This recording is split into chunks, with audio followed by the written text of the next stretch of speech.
I think, a roadblock. I know I've taken over, but we have Mr. Daines here, and Steve comes from a beautiful state of Montana, and he has a little bit of hilly country too. Steve? We do, Chairman Manchin. We got a lot of coal as well. Yes, you do.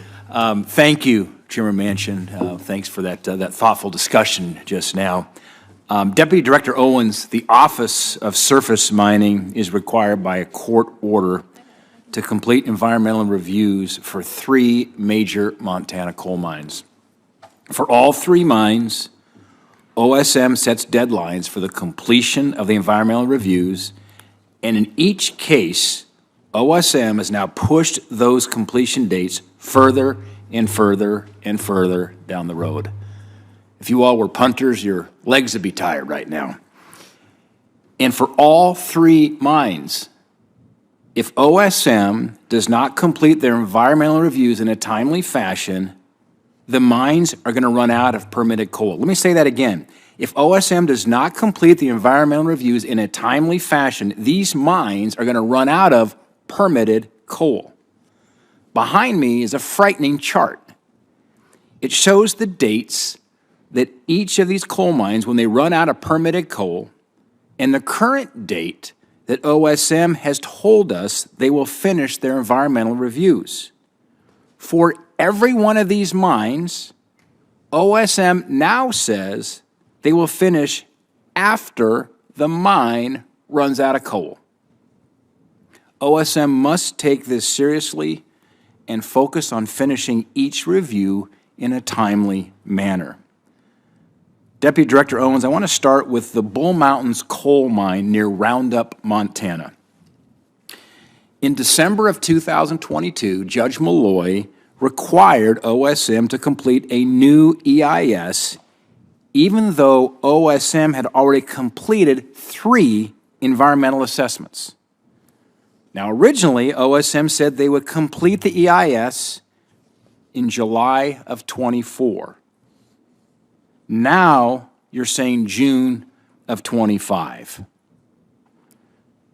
It's my understanding that the mine will run out of all permitted coal by September of 24 and will be forced to close unless OSM finishes the required permit. That means jobs, livelihoods. Look, places where these mines exist are not the same places where the show Yellowstone takes place. These folks oftentimes have to have several jobs to make ends meet, but these are the best paying jobs in these areas. These are places here where folks are struggling right now in many, many ways to make ends meet. It is happening, friends. They are finally ready to take action. House Speaker Mike Johnson has just pitched to Republicans a new plan to avert a government shutdown. But top officials are warning that this legislation may threaten food aid for millions of Americans. Dearest friends, I'll be going over the latest proposals, so please make sure that you watch until the end of this video for more details.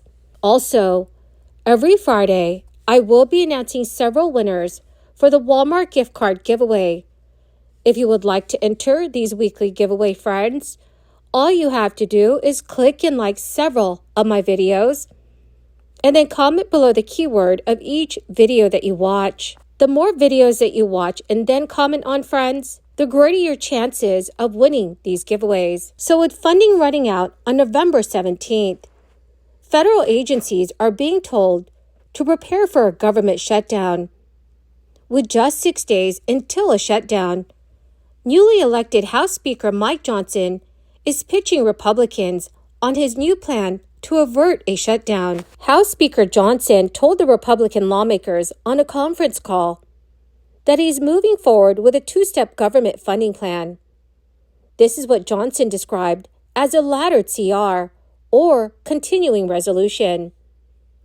According to White House aides, this 2-step continuing resolution is a necessary bill to place House Republicans in the best position to fight for conservative victories.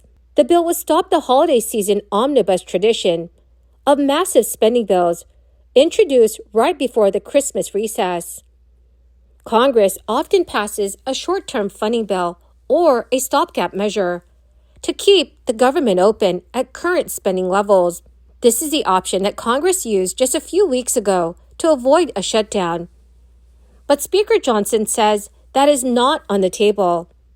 Instead, he is pushing a plan that would set two different deadlines to keep different parts of the government functioning.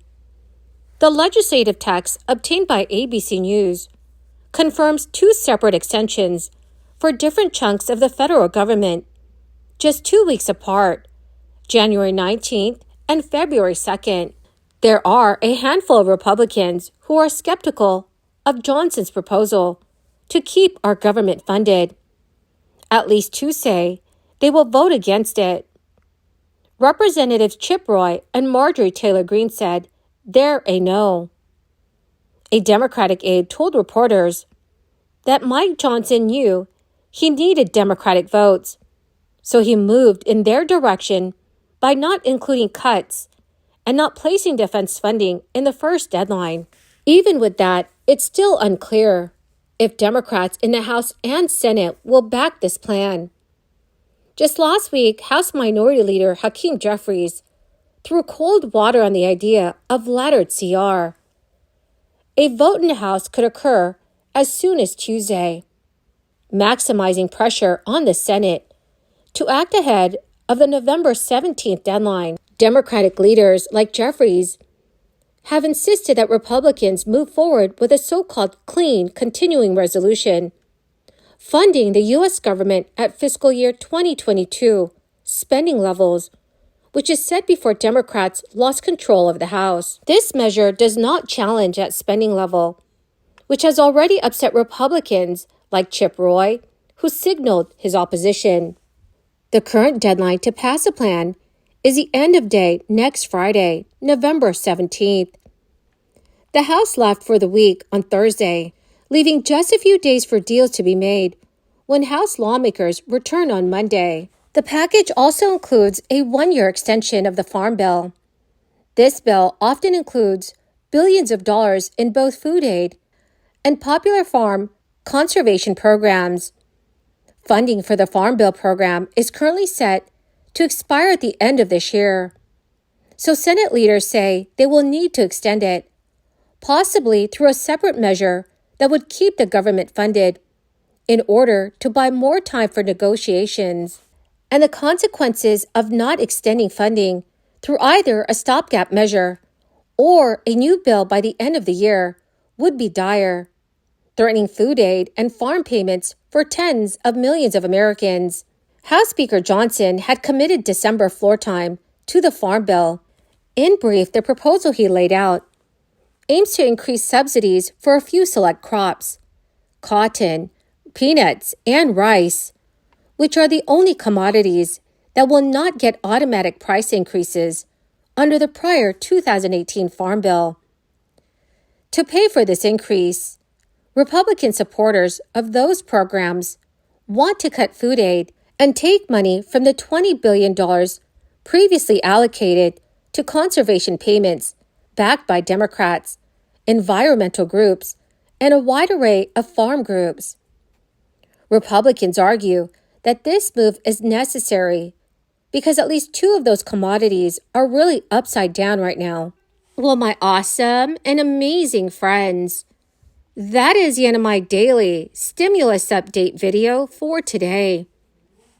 Dearest friends, thank you so very much for being part of this community. Every Friday, I will be announcing several winners for the Walmart gift card giveaway. If you would like to enter these weekly giveaway friends, please click and like several of my videos and then comment below the keyword of each video that you watch. The more videos that you comment on, friends, the greater your chances of winning these giveaways. Thank you, and have a wonderful and very blessed weekend.